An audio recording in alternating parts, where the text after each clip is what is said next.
Assalamualaikum warahmatullahi wabarakatuh. Hello everyone. My name is No Atira binti Cik P. My matric number is 018019F1089. Okay, before that I would like to thank to Puan Jawaria binti Mamai for giving me the opportunity to make a video for my presentation. So today I would like to share with you with my topic, which is the recruiting procedure. So this is the topic and the subtopic I will cover for my presentation.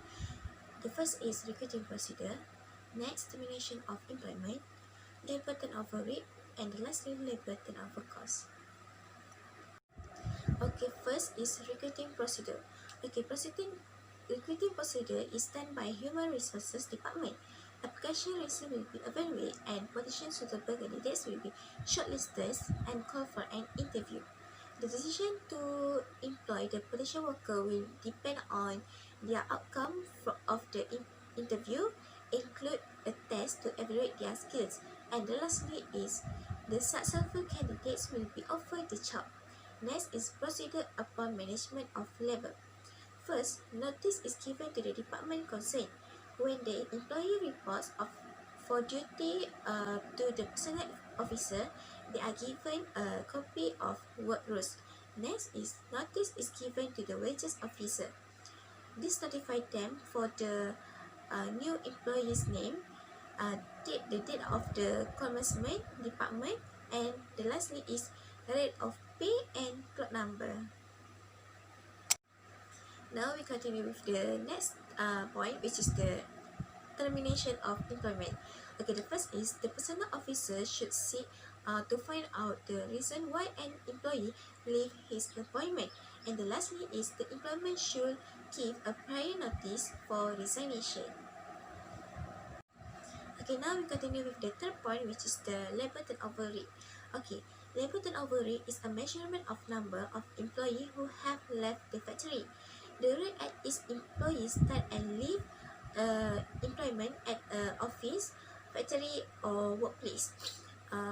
The cost can be large, and management must attempt to keep labor turnover as low as possible to minimize their cost. And the lastly is high labor turnover means many people come and then leave the work, the management. And the formula for labor turnover rate is labor turnover rate sama dengan average dalam kurungan number of employee left plus replace for the year bahagi dengan average number of employee for the year darab dengan 100. Now we continue with two reasons for high labor turnover. Okay, the first reason is avoidable causes and the second is unavoidable causes.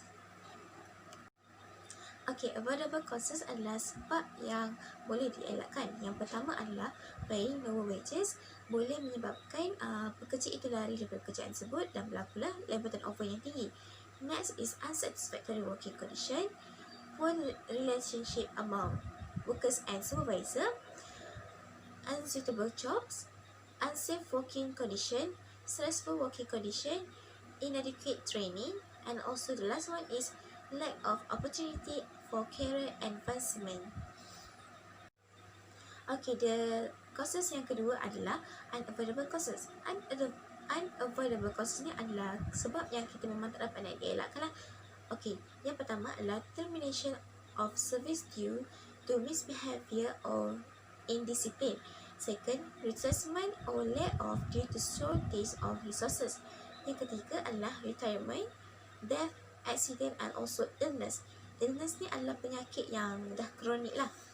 And yang keempat adalah marriage, pregnancy or difficulty with child care provision. And the last one is the family move away from the locality. Okay, now is the last point, which is the labor turnover cost. Okay, labor turnover cost ada dua, iaitu preventive cost dan juga replacement cost. Okay, preventive cost is to include all costs to prevent workers from leaving the organisation. Manakala replacement cost ni pula cost involved in replacing the employee who just left the organization, and the cost incurred by the department due to recruitment of new workers. Okey, sekarang kita masuk kepada label turnover cost yang pertama, which is preventive cost. Okey, preventive cost ni macam kita tahu dia cost yang kita guna untuk elakkan berlakunya labor turnover atau untuk elakkan pekerja tersebut melarikan diri dari pekerjaan itu. Okey, yang pertama adalah personal department incurs cost on recruitment, selection or training. Yang kedua, the cost incurred also include providing medical benefits to worker. Contoh, kita bagi contoh kat diri saya sendiri. Dulu saya pernah bekerja dan saya pernah MC lah, sakit kan. Jadi tempat saya kerja tu, diorang macam dah buat satu perjanjian dengan sebuah klinik. Jadi bila saya pergi ke klinik tersebut, saya akan mendapat diskaun bayaran untuk ubat kat situ. So macam contoh, saya kena bayar RM14 lah. Tapi bila pergi kat kaunter, saya kena bayar macam dalam RM2, RM4 macam tu je. Maknanya dekat sini providing medical benefits ni pun dah boleh mengelakkan berlakunya labor turnover. Okay, next is cost of welfare service includes facilities such as sports, transport, canteen and also housing. Okay, macam contoh, dalam department tu memang akan ada employee yang tiada transport. So diorang sediakan kemudahan seperti van ataupun bus untuk mengambil pekerja tadilah, mengambil dan hantar balik. Dan lepas tu diorang juga biasa akan sediakan rumah lah untuk pekerja yang kalau rumah diorang agak jauh, untuk memudahkan diorang datang kerja dan balik kerja. Okay, next is maintaining good relationship with employee. Okay, bila department dia kekalkan relationship yang baik dengan employee pun dapat mengelakkan berlakunya labor turnover. And the lastly is pension scheme ataupun kita panggil pencen. Bila pekerja tersebut dah capai usia dia untuk pencen, kita akan bagi dia macam bayaran tiap-tiap bulan. Dia dah pencen tapi dia dapat juga macam gaji, dapat macam pencen kan.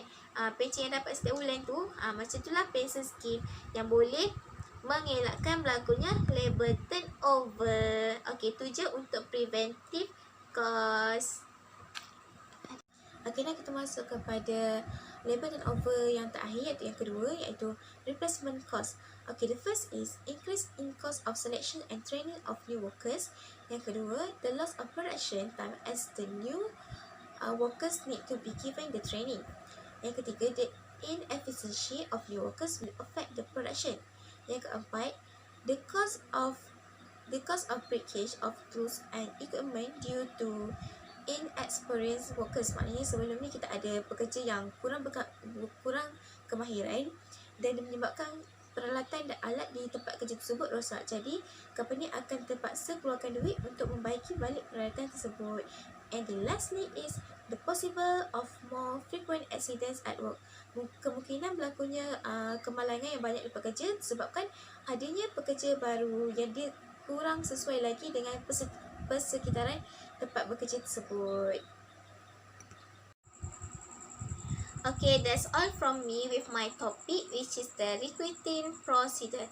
Harap kawan-kawan faham dengan apa yang saya nak sampaikan kepada awak semua. Okay, itu saja. Terima kasih.